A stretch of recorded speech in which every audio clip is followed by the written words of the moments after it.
Welcome and welcome to the present.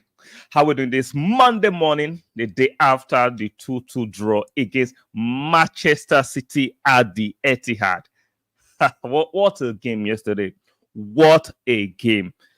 For me, the biggest game of the weekend, week five. It was a great game, aside from the fact that the referee, Michael Oliver, decided to intervene in the match. Mike Oliver wanted to be the star, the headline of the match, and decided to influence the match negatively. Unfortunately, it is what it is.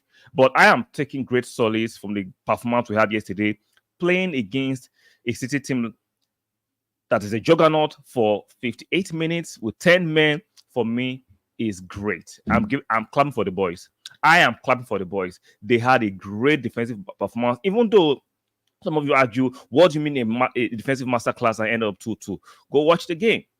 Arsenal were under the coach for 58 minutes with a man down.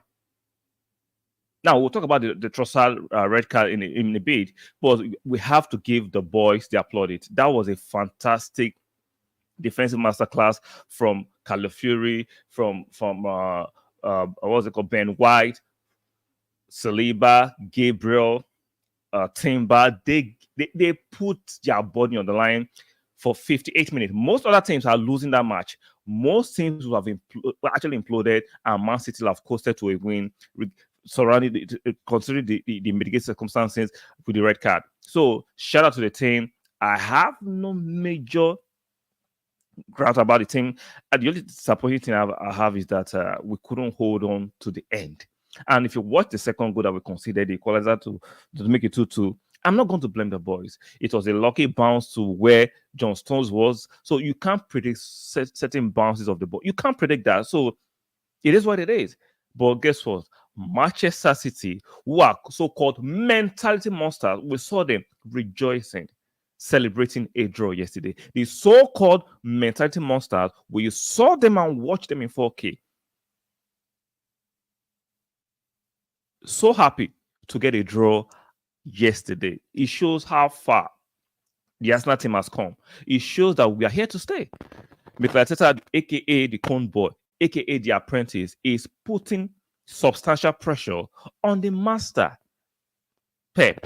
Even though at 1-0 up, you could see Pep was still jittery.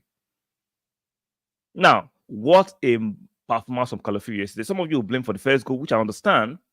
See, just because you're a good defender doesn't mean you get beaten sometimes. Now, it's the regularity and the frequency of you getting beaten that makes you whether you're a great defender or not. There is no defender on earth that will not get a beating sometimes. So let's stop the nonsense of, Calafiori was beaten for the first goal. It happens.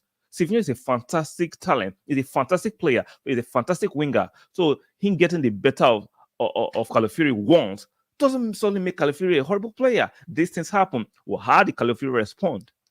How did Calafiori respond to the disappointment of letting Savinho turn in easily?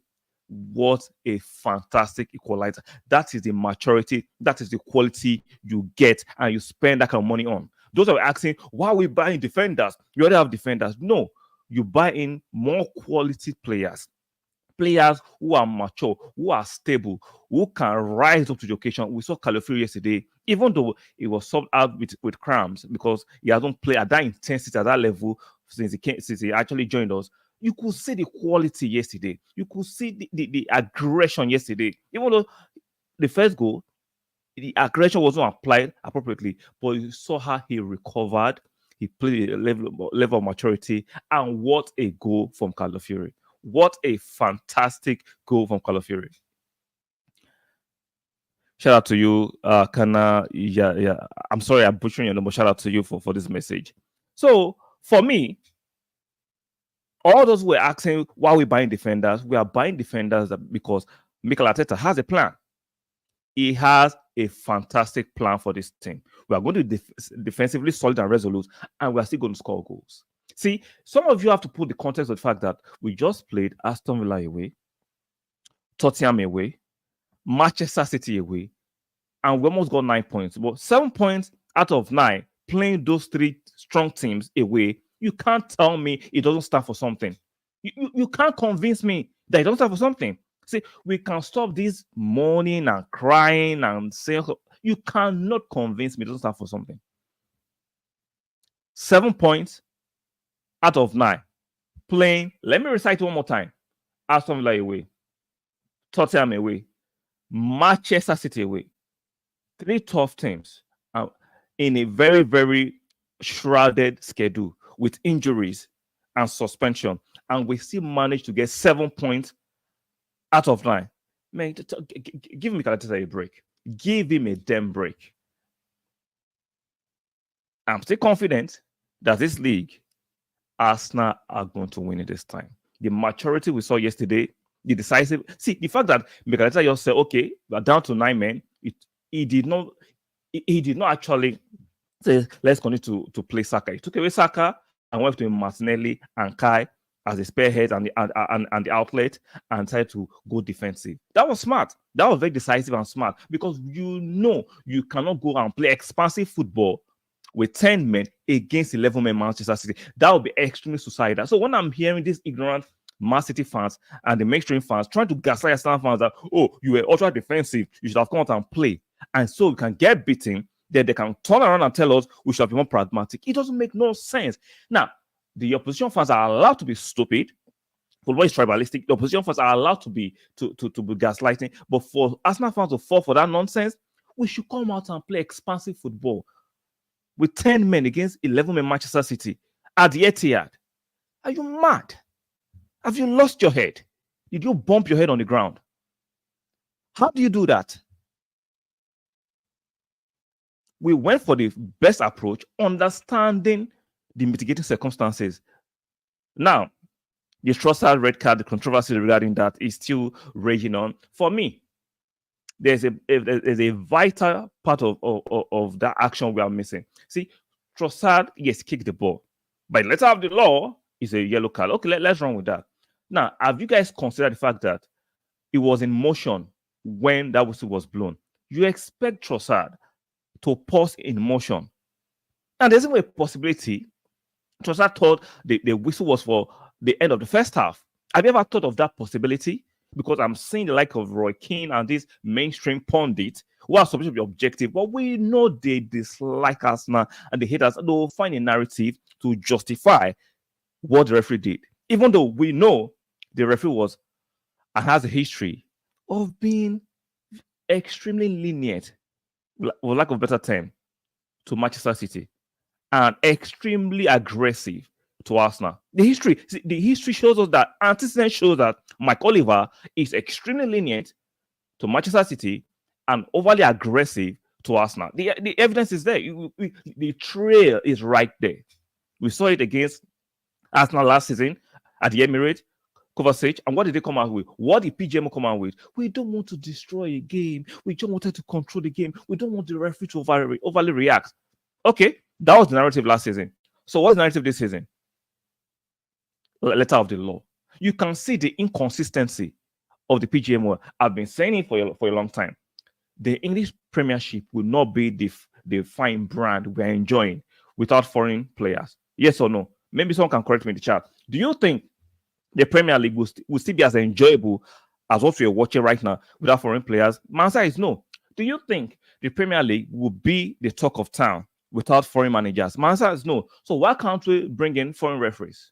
If the indigenous referees, the local referees, the English referees can't do their job, why can't we bring foreign referees? We can bring in foreign managers. We can bring in foreign players. Why can't we bring foreign referees? I'm sorry, these referees, I won't say they are corrupt. They're just incompetent.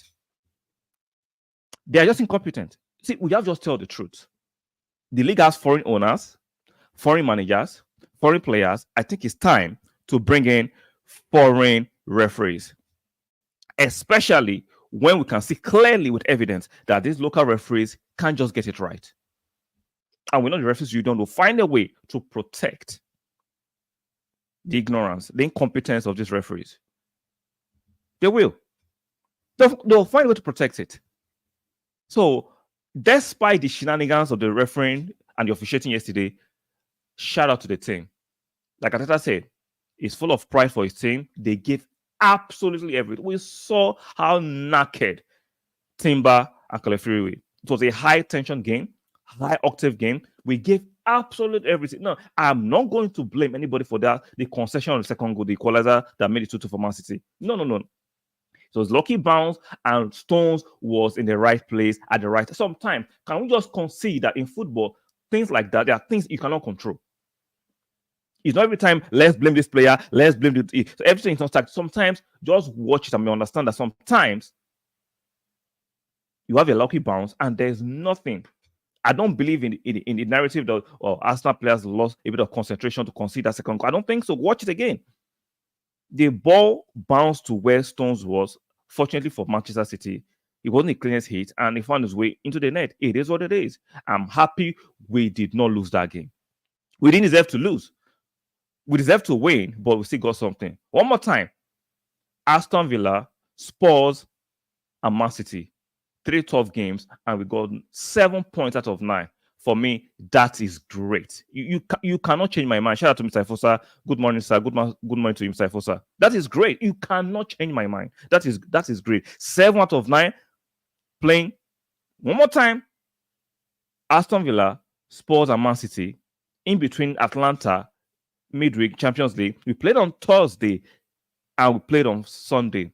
Man City played on Wednesday and they played on Sunday. Man, give to the boys and Mikel Arteta. Give to the boys and Mikel Arteta. You cannot change my mind. I'm sorry. I'm not going for the poor gaslighting of the opposition fan to make sure Arsenal should have been more expansive. Arsenal should have shown more quality. What do you mean Arsenal should have shown more quality? You ask Arsenal should have been more naive. Just say you wanted Arsenal to be more naive. So when we lose, you can have your field day. You can mock us. That is what a lot of you were seeking for. Secretly, you want Arsenal to receive a thumping so you can laugh about how Arsenal were naive. But unfortunately, you didn't get your way. Shout out to you, Dayspring. Good morning, sir. Good morning to you guys too. See, Arsenal are now a proper team. There's a lot of maturity in the Arsenal ranks. There's a lot of sense. I see Mikel Arteta is growing in leaps and bounds in making key decisions for the team. Saliba and Gabriel, what a duo, what a combination. You cannot argue that they are not the best centre-half pairing in the world right now. Some of it is based on form. I'm going beyond based on form. Objectively, they are attacking wise and defensive wise. Show me a better centre-half pairing. Because when you say what's the disclaimer they put in between? Arguably, okay, give me other alternatives that are better than Gabriel and Saliba. Give me other alternatives. I'm waiting. There's none. So when it comes to us now, we find a way to debase the merit because a lot of fans, a lot of pundits do not like us now. They'll find a way. There's nothing that arguably when it comes to Gabriel and Saliba. They are the best setup pair partnership right now, and I'm saying it, and I'm not missing my words. I'm not flinching about that. Nothing. You have to change my mind and bring a better center half pairing than those two at the moment. So I'm not using that clause arguably. No. They are objectively. If you don't like that, shove it. They're the best in the world. Shout out to Mr. Fosa. They are the best. Offensively, they are dangerous in the opposition box. Defensively, you can't get the better of them most of the time. So don't tell me arguably. They are just the best at the moment. There's nothing you can say about that. Arsenal has definitely earned the respect of Man City. Obviously, you saw Manchester City, the so-called mentality monster, celebrating a draw yesterday. The hypocrisy. Oh, they have the mentality. They're going to every match trying to win. Yeah, we're going to every match trying to win. You're puffing and huffing. You're puffing and huffing. How come they were so ecstatic? We saw the felicitation. We saw the how excited they were to procure a draw, not a win. A draw against Arsenal. It shows how Arsenal has grown in leaps and bounds as a team. Arsenal has grown. See, you have to understand, opposition fans will not want to give us our credit, which I understand. Football is highly tribalistic. I get it. But what is painful is the Judases in the traitors within the Arsenal fan base will find a way to argue and complain about things that are not there. Even though opposition managers, opposition fans who want to be objective, because there are two different types of opposition fans. The ones who will clearly remain adamant that Arsenal ain't shit, which we know is a lie, and the ones who will just give those guys their credit. Something has changed within the Arsenal ranks. So Arsenal has definitely earned the respect of Manchester City. They can never remain the same when playing the Gunners. It reminds me of the duels in the early 20s, early 20,000s with Manchester United. Exactly. That rivalry is back. You could see the expressions of Mr. Mikel Arteta's face yesterday. You could see it. He was furious with a draw. We were seconds close to getting our first win in 9 years at the Etihad. We're this close to getting our first win, but it is what it is. But you cannot tell me that was not a fantastic performance from the Gunners yesterday. You can't change my mind on that objectively. And for Raya, for those who were so keen on telling us, no, why are we buying Raya? We already have Ramsdale. Can you see the difference yesterday? Did you see the difference between Raya and Ramsdale? Use daughters and sons of you know what? Because there are too many use sons and daughters of you know what, who will find a way to be overly sentimental. You are overly attached sentimentally to players. I love my players while they are at Arsenal. I will support them. But come on, man. The club should come before any player. You can see the difference between Raya and Ramsdale is night and day right now. It is what it is. The difference is night and day. Even though he conceded 2 goals yesterday, we saw the brilliant saves, the control, the area dominance of the Raya yesterday. You cannot negotiate that. You can't negotiate that. It's just merited. It's there. The presence, the saves, the control, playing from the back, the calm he gives to the defensive outlet, the fact that he's even available, he gives himself an angle available for a pass to take off the pressure from the players. We all saw how the Raya is not here trying to rile up opposition fans. He's well concentrated and vested in the game we are playing at the moment. Not the shenanigans that Ramsey provides and the entertainment he provides to the Sky cameras. We are not supposed to provide entertainment to Sky camera. We are supposed to concentrate in our game and trying to win our games. Arteta is unbelievably versatile and damn good at it. The performance yesterday was top draw. Everybody was angry because they wanted us to lose so they could laugh. But Arteta is unbelievable. Exactly. See, the shenanigans, right? And the talk of, Arsenal were diabolical, Arsenal were ultra defensive, is gaslighting. So with 10 men for 58 minutes, you expect Arsenal to come out and play expansive football against 11-man Manchester City. You've lost the plot. You have lost the plot. If you think Arsenal will go back to those naive days of Wenger, when Wenger was stuck on one way or the other, or no way, that we should come out and play expansive football against 11-men Man City after we have been reduced to 10 men, is farcical, is laughable. Do you think we're that stupid that we're going to come out and knowingly sabotage our own effort after taking the lead? Even though if we didn't take the lead, it doesn't make no sense that a 10-man Arsenal will go aggressive, toe-to-toe, expansive football against an 11-man Manchester City. Plus the fact that we could see clearly Michael Oliver made it 12 men for Manchester City. Are you mad? This is preposterous. This is another level of buffoonery. The referee spoiled the game yesterday, obviously. We all saw that the referee destroyed the game. I've been saying it. If we have foreign players, foreign owners, foreign managers, why can't we have foreign referees? It's time for that. If you take away the foreign influence from the English Premiership, nobody will watch it.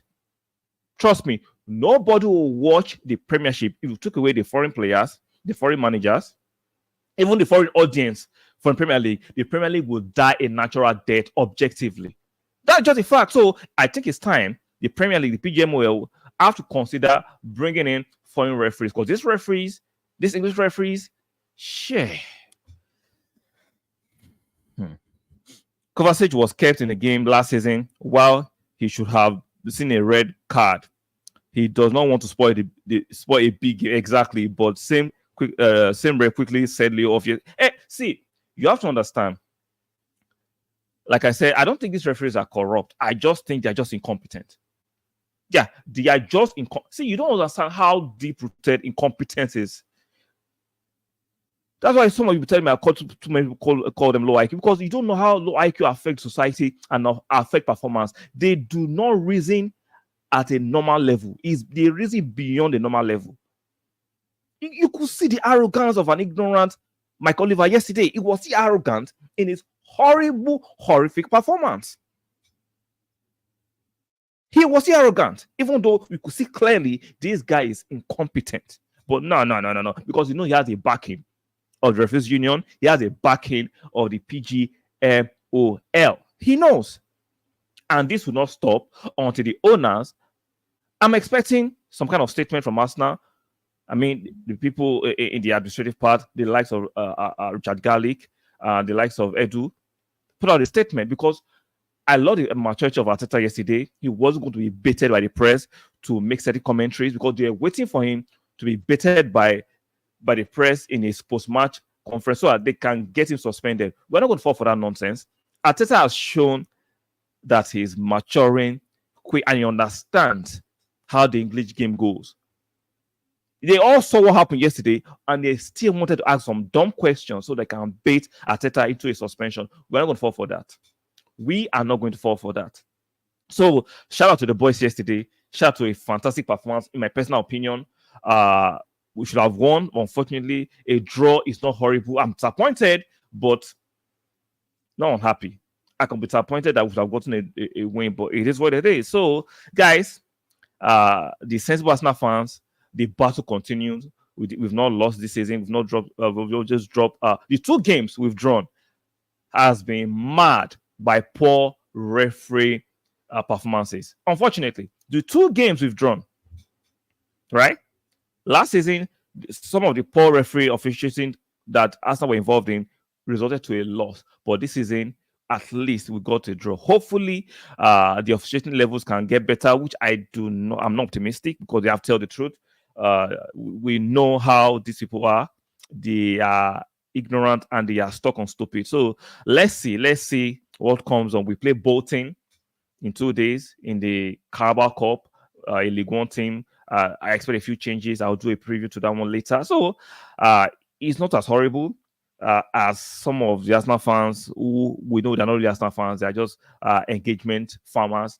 People are looking to lash out upon the anger of the genuine fans, some of the genuine fans who are naively being manipulated by the media. So it's not doom and gloom. Great point yesterday against Manchester City at the Etihad. Considering the mitigating circumstances, that's what I'm saying. It's a great point. You have to look at the referee performance. You have to look at the fact that we had a red card. So considering all those things, for me, it's a great point. It's a great point at the Etihad. So the only painful part that how long with this unbeaten streak of not beating Manchester City at the Etihad, we're this close. We're this close to actually achieving that yesterday, but unfortunately, the referees, the ref Mike Oliver decided to be the star boy of the match yesterday. It happened. So, guys, if you're watching this on the playback, be kind enough to strike the like button. Please strike the like button. Subscribe if you're new here. That's very, very important. And make sure you turn on your notification bell. One more time, like the video, subscribe if you're new here, and make sure you turn on your notification bell. I'll be expecting your comments regarding the match. What do you think about Calafiori's performance yesterday? For me, it was fantastic. Barring that one, quote unquote, one mistake he made that led to the first goal, Calafiori for me was fantastic. Timber, he's just host. And these guys are not yet, I would say, not even yet 90% yet. See, the Calafiori and Timber are not yet at 90% in terms of fitness and game stay yet. Once they get to that level, oh Lord, once they get to that level, this team need to go for the EPL juggler this season. City definitely smells the difference. We must also strike fear into other teams. Well, see, We are just striking fears into that. Why do you think they are shouting, oh, Arsenal don't play expansive football? They are so afraid of the defensive ability of Arsenal. That's why they are gaslighting us to, why don't you play expansive football? Why don't you come out? Why don't you score? Tell me in the rule book in FIFA or UEFA where playing defensive is a crime. Some of you just say some dumb shit. Where does this state playing pragmatic football in situations, where does it say it's a crime? See, the real fear is that they are afraid of a defensive performance of Arsenal. So how do we do? Let's gaslight them into coming out. We are not coming out. We are going to play exciting football. See, Arteta has proven we can play exciting football. We've seen the last season. We can do it. And guess what? We can go nuclear pragmatic. Haram! We can go haram and we can go quintessential. It depends on the mood. And if you don't like it, go suck on one. Pause. If you don't like it, go suck on one. You're not going to tell me you're going to come out and play. What? Where does it suggest in the rule book that playing pragmatic football with 10 men is a crime? Some of you have lost it. Arteta will have the league on a choke. Exactly. It's on a chokehold already. That is why you could see you are seeing the narrative from the pundit and the opposition fan. Arsenal should be more expansive. Come out and play. Why should you come out and score? Because see, the hypocrisy is that if Brighton or lower team go defensive, Man City will still find a way to score. The problem is that they know the quality of our defenders individually and collectively. They know the quality of our defenders individually and collectively. So they're like, if Arsenal can go like this against Man City for 58 minutes,